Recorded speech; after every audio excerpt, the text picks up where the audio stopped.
राजधानी पटना में आज क्या कुछ बड़ी हलचल रहेगी उस पर नजर डालेंगे और राजनीतिक हलचल भी क्या कुछ रहेगी उस पर भी प्रकाश डालेंगे। हमारे साथ सहयोगी विवेक जुड़े हुए हैं पटना स्टूडियो से। विवेक के पास चलते हैं। विवेक, आज अगर हम पटना की बात करें तो क्या कुछ आज प्रमुख गतिविधियां रहेंगी, इसके अलावा राजनीतिक हलकों में आज क्या कुछ चर्चा देखने को मिलने वाली है?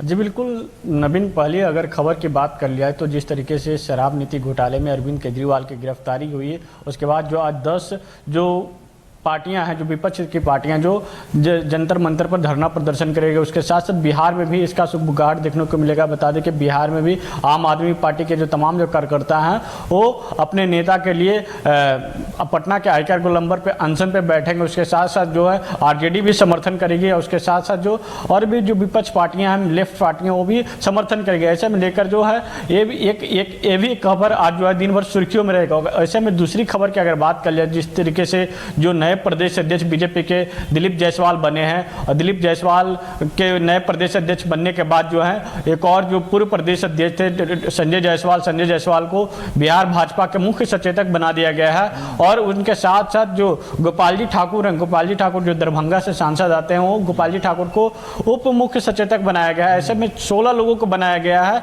उप मुख्य सचेतक। इसके साथ साथ बात कर लिया तो जो बीजेपी है वो जायसवाल के नामों पर वोट के लिए सेंध मारने की प्रयास करेगी, क्योंकि जो बात कर ले पिछले जब लोकसभा चुनाव और पिछले विधानसभा चुनाव 19 के लोकसभा चुनाव और 20 का विधानसभा चुनाव, उस समय डॉक्टर संजय जायसवाल जब प्रदेश अध्यक्ष हुआ करते थे तो उस समय भारतीय जनता पार्टी का बिहार में अच्छी पकड़ हुई थी और अच्छे मार्जिन से उसमें चुनाव भी जीती थी। और इसी बार जो है फिर से जायसवाल के नेतृत्व में भाजपा ने भरोसा जताई है और दिलीप जायसवाल को प्रदेश अध्यक्ष बनाया गया है। और दिलीप जायसवाल कल उनकी अभिनंदन समारोह पटना के बीजेपी दफ्तर में किया गया और साथ ही साथ उन्होंने पदभार संभालने के बाद जो पार्टी के राष्ट्रीय अध्यक्ष हैं, पार्टी के राष्ट्रीय अध्यक्ष जेपी नड्डा, उनसे मुलाकात करने के लिए वो दिल्ली रवाना हो गए हैं। आज वो पटना लौटेंगे। उसके बाद जो है 3 तारीख को जो 3 अगस्त के बाद जो है अपने जो प्रदेश की जितनी कमेटी है, कमेटी को लेकर जायजा लेंगे कि कमेटी में कहाँ क्या गड़बड़ी है, कमेटी में कहाँ बदलाव क्या करना है।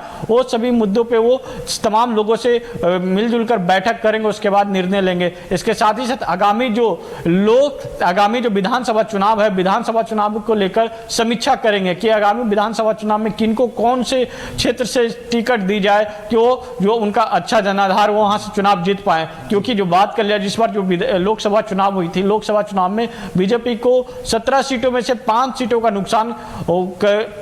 नुकसान झेलना पड़ा था, जिसके बाद जो है बीजेपी पूरी तरीके से एक्शन मोड में। एक तरफ जहां देख रहे हैं कि केंद्रीय नेतृत्व लगातार समीक्षा पर बैठक कर रही है। 2 दिनों तक दिल्ली में बैठक हुई जिसमें बिहार के दोनों उप मुख्यमंत्री रहे। और ऐसे में बिहार में अब जो आगामी विधानसभा चुनाव होना है उसको लेकर जो देखा कि जो एक साल के कार्यकाल में सम्राट चौधरी को प्रदेश अध्यक्ष से हटा दिया गया और नए प्रदेश अध्यक्ष बनाया गया दिलीप जायसवाल को।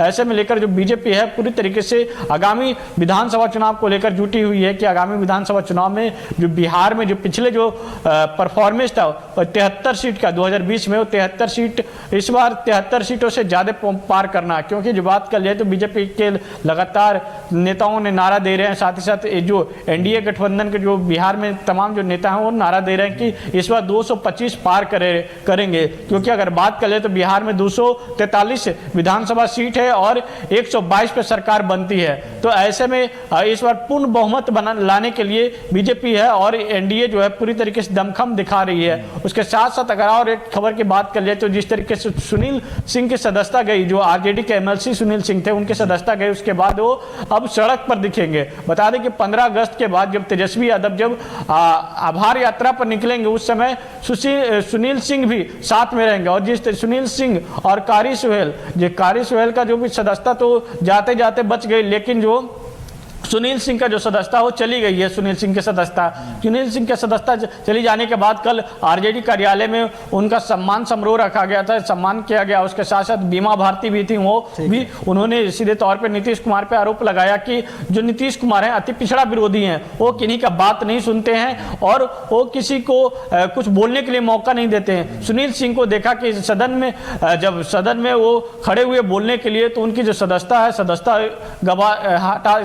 खत्म कर दिया गया। नीतीश कुमार के खिलाफ अगर सरकार लोकतंत्र की क्यों है, अगर एक सरकार गलत करती है तो उनके खिलाफ अगर आवाज उठाता है तो उनकी सदस्यता गंवाना पड़ता है। ये जो तानाशाह सरकार है, तानाशाह के सरकार के खिलाफ हम लोग जो है 15 अगस्त के बाद जो है यात्रा पर निकलने वाले हैं। अब देखना होगा कि यात्रा निकलते हैं उसके बाद क्या कुछ होती है। जी नवीन। चलिए, तो कई तरह की राजनीतिक गतिविधियां देखने को मिलेंगी। बीजेपी के नवनियुक्त प्रदेश अध्यक्ष दिलीप जायसवाल के नेतृत्व में बीजेपी रणनीतियां तय कर रही है आगामी विधानसभा चुनाव को लेकर। और लोकसभा चुनाव में जहां पर चूक हुई है, विवेक आपने बताया कि उस चूक की भरपाई करने की भी कोशिश है।